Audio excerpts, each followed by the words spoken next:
SS public convent school के online class में आप सभी का स्वागत है। हम आज कक्षा 10 के जीव विज्ञान में जीन के विषय में जानेंगे। देखिए, जीन डीएनए का एक खंड होता है। डीएनए का एक खंड होता है जो आपको क्रोमोसोम पढ़ाए थे, गुणसूत्र पढ़ाए थे, उसके क्रोमोसोम पर या छोटे छोटे कणों के रूप में स्थित होता है। तो डीएनए का यह खंड जो गुणसूत्र के क्रोमोमियर्स पर स्थित होता है और सभी जीवों में आनुवंशिक लक्षणों का नियंत्रण एवं संचरण आनुवंशिकी इकाइयों द्वारा होता है। कह रहा है कि सभी जीवों में आनुवंशिकी लक्षणों का नियंत्रण एवं संचरण आनुवंशिक इकाइयों द्वारा होता है।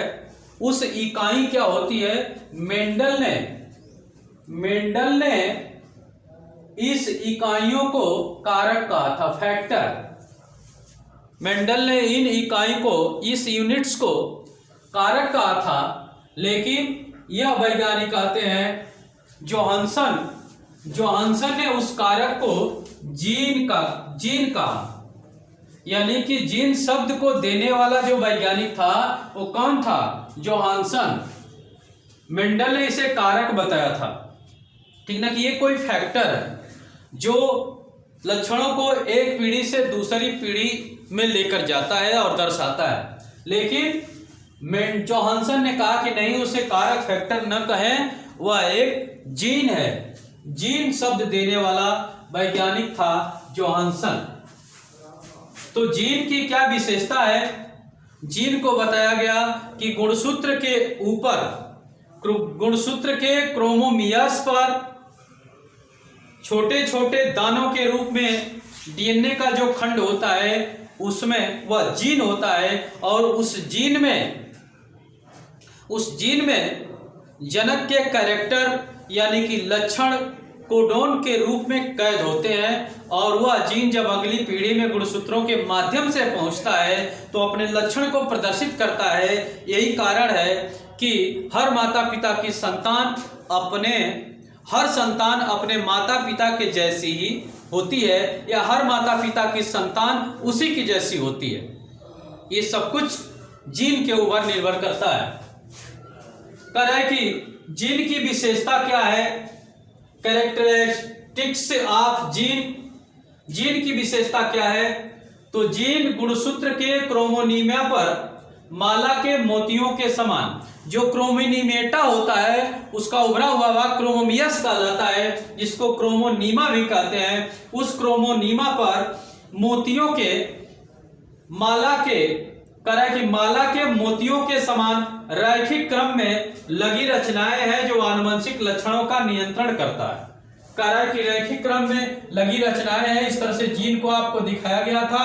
यह जीन की व्यवस्था है और इसमें क्रोमोनीमेटा इस तरह से, और यह क्रोमोनीमेटा का उभरा हुआ भाग क्रोमोनीमा या क्रोमोमियर्स कहलाता है, जिस पर जो है जीन जो है इसी तरह से जीन कणों के रूप में इस तरह से इसमें पड़ा होता है, जो क्या होता है? डीएनए का खंड होता है। यह डीएनए का खंड होता है और आनुवंशिक लक्षण का नियंत्रण करता है, आनुवंशिक लक्षणों को कंट्रोल करने का काम करता है। और इसकी विशेषता क्या है? जीन संचरण की इकाई है, यूनिट ऑफ ट्रांसमिशन, जो जनकों से संतानों में पहुंचता है।